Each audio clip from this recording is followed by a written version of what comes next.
Israel is moving ahead in building thousands of new homes in East Jerusalem. This just days after the United Nations condemned settlement building. For years, the Israelis have been building in East Jerusalem and in the West Bank. Since those areas are disputed or occupied territories, depending on who you ask, it's a major sticking point, to say the least. The UN says it's a violation of international law, and just last week, the Security Council voted to condemn it. The United States abstained from that vote instead of vetoing it, and that has Obama administration critics jumping all over it and the UN. Naturally, Donald Trump is leading the charge. He quoted this out, quote, or he tweeted this out, quote, "The United Nations has such great potential, but right now it is just a club for people to get together, talk, and have a good time. So sad." Arizona Senator John McCain says this is a shameful chapter for the UN and that the United States is, quote, complicit in this attack against the Israelis. Former Arkansas governor and presidential candidate Mike Huckabee says the Obama administration has embraced Iran and rejected Israel. Congressman, you have an op-ed coming out in the Bergen Record on this very topic. What's your take on all of this? First of all, I would have vetoed the Security Council resolution. It was unfair, unbalanced.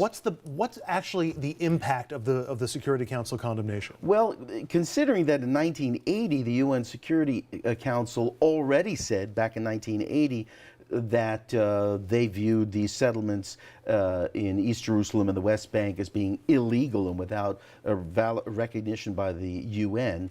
Not much, although there are some scenarios where people say that the Palestinians and others can go to the International Criminal Court. But the fundamental issue here is, what's an occupied territory? And what are they talking about? They're talking about the fact that in 1967, the armies of Syria, Egypt, Jordan, and Iraq went to war against Israel and tried to wipe it off the face of the earth.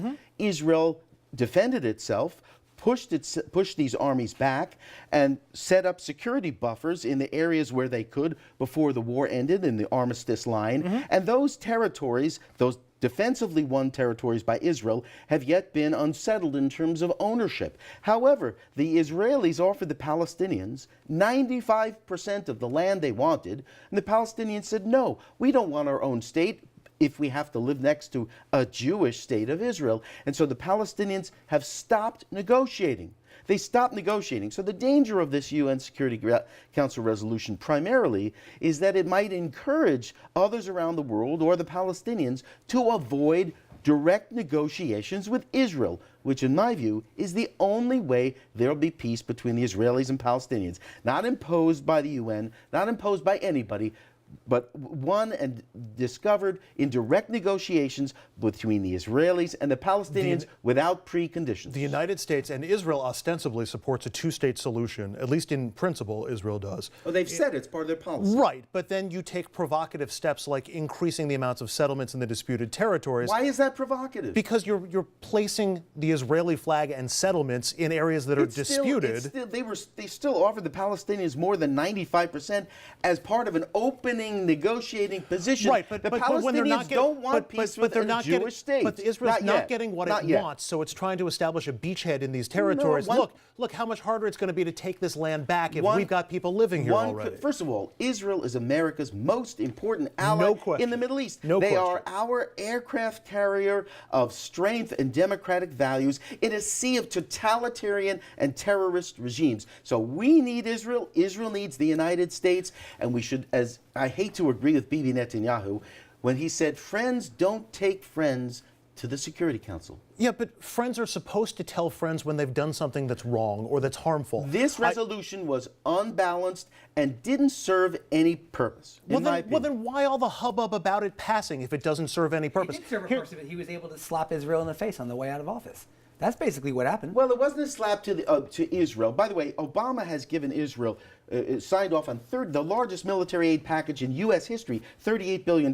Just secured the delivery to Israel a few weeks ago of the first F-35 Joint Strike Fighters, the fifth-generation strike fighter from the United States. The only country other than the United States to get it was Israel. Barack Obama made sure that happened. That is a game changer for Israel in the Middle East and with Russia in that region. How many times has this resolution come up and been vetoed by the U.S., and then as he's leaving office, he lets this thing go through? Well, for example, Ronald Reagan, who people say was a great friend of Israel, He voted at the Security Council to condemn the Israelis when they bombed the Iraqi nuclear reactor. He also punished Israel when Israel said, we're going to annex the Golan Heights, from which for decades Syria attacked Israeli civilians. Here's my metaphor for the Security Council vote and the reaction to it.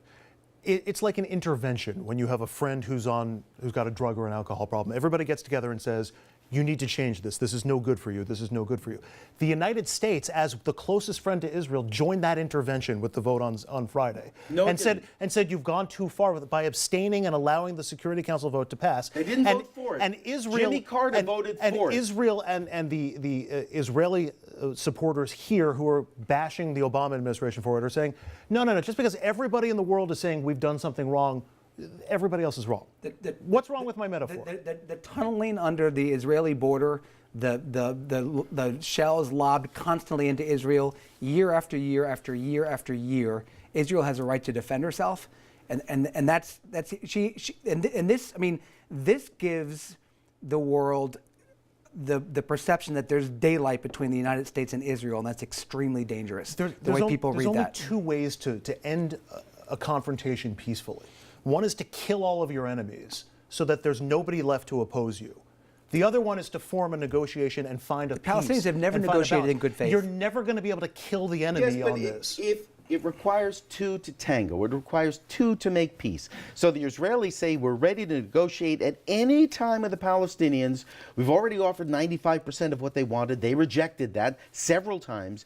Now we leave the door open. The Palestinians say they don't want direct negotiations with Israel. They want the world to impose solutions. Remember, it was the Palestinians who attacked Israel in 1967, along with these armies, and created these disputed territories when Israel defended itself and pushed these armies back. All the Palestinians have to do is say yes to their own state on 95% or more of the land they want, and they will have their own state. The problem is, as of today, they refuse to have their own state if it means living next to the Jewish state. Actually, it's also because they want Jerusalem, or they want access to Jerusalem, which is still disputed, and that's part of the problem here too. Israel has said East Jerusalem would still be on the negotiating table if the Palestinians come to the negotiating table. So with all due respect, that is not really so. We didn't solve Israeli-Palestinian conflicts. There's always next week. In a 5-minute segment. There's always tomorrow. Yeah, that's true. That's true. Let's book 5 more minutes on that for tomorrow. Up next, lawmakers in Albany are done for this year, but when they start the session next year, tension is expected between them and Governor Cuomo. We'll explain what the latest flap is all about.